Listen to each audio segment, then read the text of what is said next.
Bai, bueno, azkenean oso estropada gogorra izan da.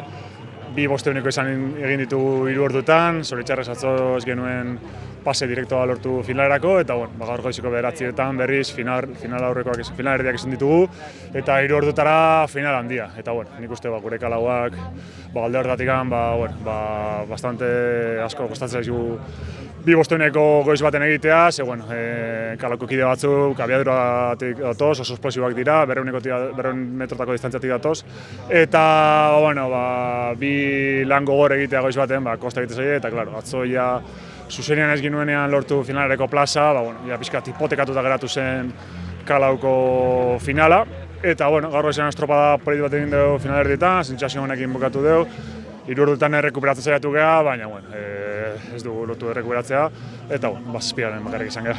Hori esan behar nizun, 3 ordutan bai mentalki, bai fisikoki errekuperatzea, nola egiten da hori? Bueno, egia esan zaila goz, azkenean, urtean osoan egindako lanean konfiatu behar duzu, azkenean, entrenamendu asko dugu Bizkarrainean. Ni egia esan, itutan nago estropada gehiago egiten, azkenean 1000 metrotik dator, eta kilometro gehiago ditugu urtean zehar, estropada gehiago, eta abiaduratik dator jende gehiago kostatzen zaio esfortzu handiak egitea denbora gutxian. Eta esan duten bezala, atzo helburua zuzenean saikatzen zen finalerako, hasi genuen lortu, eta gaur saiatu geha bi estropadan egiten. Goizekoarekin ondo pozik geratu gara, baina gero kosta entzegu errekuperatzea, eta ez dugu lortu gure eguneko gune ematea final honetan. Aurkari beste puntutxo bat erakutsi dut, ezta? Bai, da, finalean 9 ginen, eta 6 atzo txartela lortu zuten finalerako, eta 3 ginen bakarrikan finalerdiatik paseatu gara gaur goizean. Orduan, 3 horiek bastante limitatuta geuden final handi honetarako, eta pena izan da, zinik uste beste egun bat emango baziguten eta finala bihar izango bazan, aurrera izango ginela, baina ez da itzakirik, bagenekien zeintzen ordutegia, eta alare gure honeneko honena ematen saiatu geha, eta zazpigarren burua altu eta gustora egin dago lan egin. Bai, biharra azken eguna, azken finala, asko gustatzen zaiten beste proba bat, kabi 1000 metroak, eta aukera dituen proba da. Orain helburu nagusia biharko final handirako errekuperatzea da, ia 20 ordu ditut errekuperatzeko, eta nik uste lortuko detela biharko eguneko egunera egotea.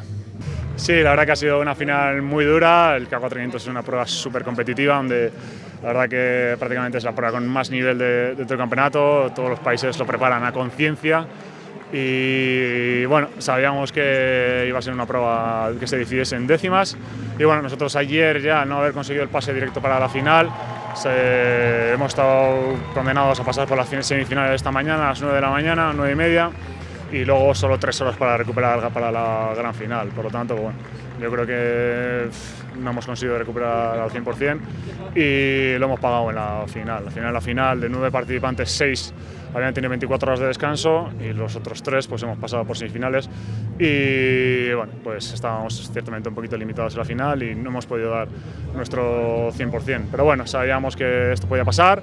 La pena fue ayer no conseguir ese pase directo en una eliminatoria muy dura, donde había 6 finalistas del último mundial y solo había 3 plazas para la final. Y una vez no haber conseguido el pase directo, la verdad que todo se complicaba mucho en esta prueba de K400, al tener que realizar semifinal y final seguido. Y así ha sido, no hemos podido dar nuestro 100%. Al final séptimos, es lo que hay. 3 horas para recuperarse mentalmente y físicamente para un esfuerzo así es quizás poco tiempo, ¿no? Mentalmente yo creo que sí, porque te da cierto subidón, te quedas con buenas sensaciones, haces una buena prueba y dices, joder, te sientes competitivo y me quedan 3 horas, yo creo que sí que voy a recuperar. Pero claro, aunque tú te sientas bien, con que cada componente del K4 perdamos 2-3 décimas, al final en línea de meta por 4 es casi un segundo, aunque tú no lo percibas y pienses que estés bien. Luego se nota, además en una prueba de 1 minuto y poco, la prueba más rápida del programa olímpico, cada décima que pierdes es un mundo. Entonces, una pena no poder haber dado nuestro 100% porque no hemos recuperado bien físicamente. Y una pena también que no tuviésemos la final mañana y poder estar los 9 en igualdad de condiciones. Pero es una cosa que ya la contemplábamos antes de venir y más compitiendo en 3 pruebas, que en alguna podríamos estar ciertamente limitados.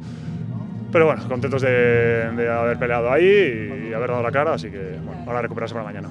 Sí, mañana otra vez una prueba de mis favoritas, el K2000 metros, y bueno, la verdad que tiene muy buena pinta. El jueves, cuando hicimos la eliminatoria, pues tuvimos muy buenas sensaciones, ganamos nuestra serie, nos clasificamos para la final.